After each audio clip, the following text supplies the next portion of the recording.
Hi, I'm Paul Lee, and this is John Sturmer. We're retired captains with the Chattanooga Police Department. We're also members of the Fellowship of Christian Peace Officers. The Fellowship of Christian Peace Officers, or FCPO as we call it, was founded in 1974 and is a nonprofit organization. The mission of FCPO is to bring the gospel of Jesus Christ to the men and women of law enforcement across the United States. We come alongside fellow officers, Christian officers, to assist them in their daily walk with Jesus Christ while they're on the job. We also provide materials to assist them as they present Jesus Christ to the officers that they work with. The Fellowship of Christian Peace Officers has over 47 chapters across the United States. One of those chapters was Gulfport, Mississippi. After Hurricane Katrina made a direct strike on Gulfport, it took several days before we could contact any FCPO chapter members. When we finally did make contact, we were grateful to find out that no Gulfport officers were lost, neither were any of their families. The tragic news was that a lot of officers either lost their homes completely, they were completely destroyed, or they had severe damage from the storm. Our chapter members from Gulfport tried to explain to us the devastation that occurred to their area and the needs that they had. I guess it was because of the vastness of the destruction that we couldn't really comprehend how we could help them. It was at that time that we decided that we needed to take what supplies we could get our hands on quickly, go down there, assist them, and see how we could be further assistance to them in the future. John and I traveled to Gulfport and tried to personally see as many chapter members as we could. When we got there, we saw the most organized chaos either of us has ever seen in our careers. Police vehicles from all over the country and police officers wearing anything that resembled a uniform filled the parking lot. What Paul and I found was everybody with the Gulfport Police Department was busy. They were operating in crisis mode. What amazed us was that there was little complaining about the long hours, and there was no moaning about the loss that these officers had sustained. Instead, they were focused on what they could do to help each other and to help their community. I asked one officer, I said, "How are you coping with all this devastation and the work?" He said, "Hey, things are good." He said, "We're cutting back to 12-hour shifts." These guys had faced what most officers never want to face, and yet they were determined to make it through it and determined to help their community survive this disaster. In all of our conversations with numerous police officers, a couple of underlying themes emerged. One, the officers were more concerned about their fellow officers and the citizens than they were themselves. And two, they were emphatic that they, along with Gulfport, would get through this. What you're about to see is a small portion of the destruction that Paul and I witnessed while we were in Gulfport. Words cannot describe the destruction and the devastation that occurred in that area. Miles of foundations with no houses on them. Piles of rubble 10 to 20 feet high. And then we won't talk about the smell. Please take a look. My name's Leonard Papania. I'm a detective lieutenant with the Gulfport Police Department. One of the things we realized right after the storm, as the wind started to die down, and we began to check on our police personnel, it became apparent that as we were rescuing them from the remains of their home, that we had a homeless situation among both firefighters and police officers in Gulfport.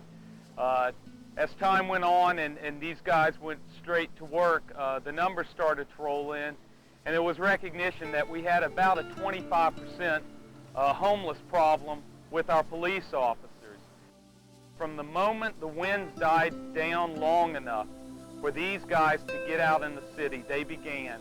And just like we saw we had problems, we also realized the assets that we have in the men and women of the Gulfport Police Department. From our dispatchers, our support personnel, and the guys out on the road, they have risen to an occasion with losses of their own.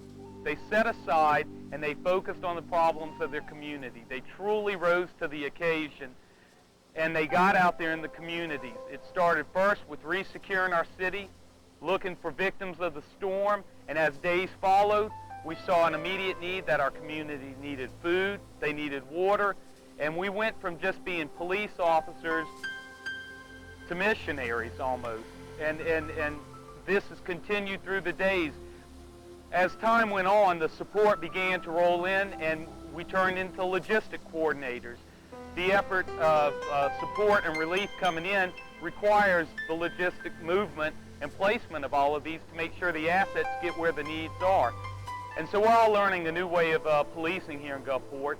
The key is to set aside your personal problems and press on with the fight. My name is Brian Smith. I'm from the Gulfport Police Department, locally here. Of course, we've been at this thing since it started. I've been in this business for 24 years. I've always known that the police family was a close family, but I never dreamed what it was until this happened. The support that we've had come in here has just been unbelievable. You know, we had a lot of officers that really lost everything. We've had those that lost a lot, and we have those who were quite blessed, like myself. The only thing I lost was power. We've got guys who've been through the wars. We've got guys who have seen the bombings, the devastations in Baghdad. We've got officers down here that went through 9/11, and all of them, they view it in silence. They can't express. The only thing you hear coming at them is, "Oh my God, oh my God, what are the people going to do?" My name's Gary Ponche. I'm with the Gulfport Police Department. I've had this property on past Christian Henderson Point about 7 years now. I just got to the point to where I could build a house on it. I finally built a house on it approximately, I started it about a year ago. I've been in the house almost 6 months now. It was a brand new home. I chose this area to build my house because of the fact that it's so close to Bay St. Louis. The Bay Bridge was right there. I could go I'm 2 minutes from downtown Bay St. Louis. I'm 10 minutes away from my work in Gulfport on the beach, and I love the water, I love the fish, and that's why I chose to live so close as good to the Gulf. Caleb Williams with the Gulfport Police Department, and this is my house post Katrina. Used to be on the stilts there, my stairs, and I used to face the street. Obviously it got picked up and turned. My porch is facing that way now, and it's where my neighbor's house once was. Everything in it is just destroyed and soaked and ruined, but it's all right, no big deal. You put your head down, water under the bridge. It's all God's anyway. I guess I've learned a lesson. That was my that was my 71 Ford F100. It had 30,000 miles on it. Mint condition. There wasn't an aftermarket part on it. Everything just like it was off the showroom floor. I've lived here for almost 5 years, 4.5 years. We raised our 2 kids here. It's the only home they've ever known. Our 2 dogs were here. We had 2 lots. This was the only street in Henderson Point that still had trees all on one side. So you could sit out here on the porch and just see trees. It was nice. My family's in Texas. They're staying with my father in Texas, in Fort Worth. They left as soon as I could get them out of I-10. I'm staying at a friend's house. His apartment's badly damaged too, but it's got dry beds, so any place we can lay our head down is fine. Other than that, we pretty much just work and sleep right now, but it'll get better. It's not going to be like this forever. My name's Aaron Four. I work for the Gulfport Police Department. This is my house behind us. My wife and I were married 3 months ago, so we're newlyweds, and this is the house that we got. Everything that she owned, everything that I own, everything that we own together was in this house at the time of the storm. Compared to some of my partner's houses, my house is still standing, but the area that we're in now was 29 feet of floodwater that came in, so the highest peak of my house is maybe 16 feet, so you can imagine my rooftop was submerged, probably 13 feet underwater. My house is slightly shifted off the slab. The front windows are blown out. Everything on the inside of the house, my ceilings, my attic, the roof, everything is, everything has come down inside of my house. So structurally, it may be still standing, but everything on the inside is a total loss. With us working, anywhere from 12 to 18 hours a day since the storm started, not a lot of time for us to try and get in touch with insurance companies anyhow. We're trying to rely on our family members to do all that for us.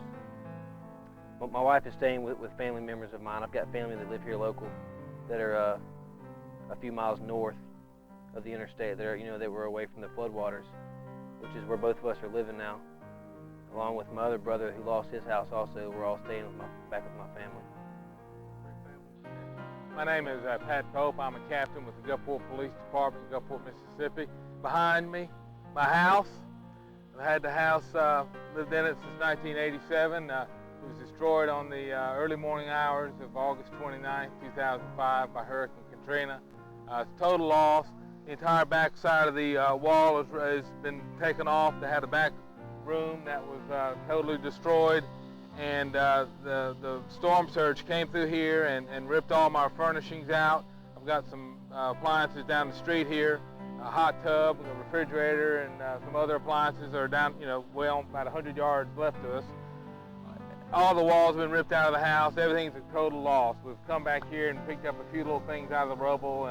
My wife spent several hours here trying to get some things done. I'm staying with my mother over in Biloxi, which is a neighboring city. There's 5 of us in a small little, probably 1,200 square foot house, but you know we're hanging together. And what we've lost here are just things. You know, they can be replaced eventually. It's just you know, we're all alive, and you know, God bless us there. But we'll just have to pull through this. We've been through this before, and you know, hopefully nothing like this will ever happen again. But we've been blessed. We've got a lot of friends. We've got a lot of friends across the nation. We'll be down now, but we're coming back. We'll be back. One of the key problems faced by the Gulfport Police Department is housing.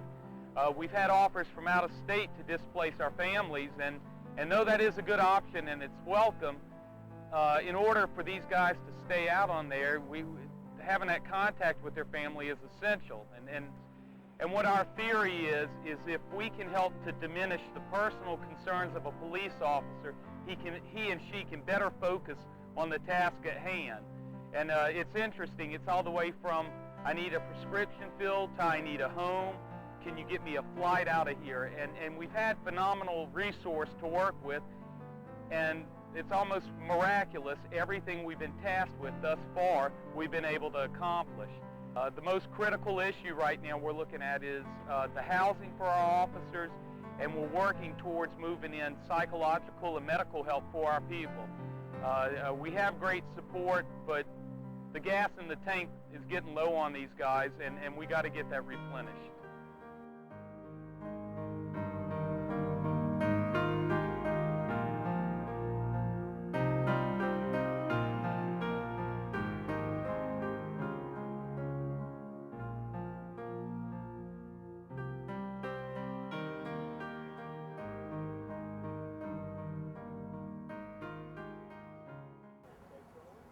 As you can see, the impact of Hurricane Katrina on this department was devastating.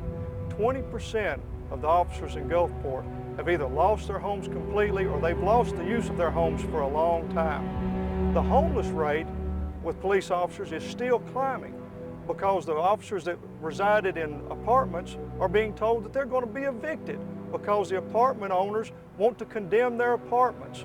So those officers will be without homes also. These dedicated officers are working around the clock to help their community. They've had little time to help their families or go and check on their houses. They are facing the insurmountable task of maintaining their family and keeping their house together while taking care of their community. When anyone watching this video needs help, they call the police. Now the police officers of Gulfport, Mississippi need our help. We can either step up to the plate and help them, or we can remain silent. The choice is yours. Your check should be made out to FCPO USA, marked Katrina Relief. Please mail your checks to FCPO, P.O. Box 3686, Chattanooga, Tennessee 37404. All your gifts are tax deductible, and 100% of your contributions will go directly to the officers of the Gulfport Police Department.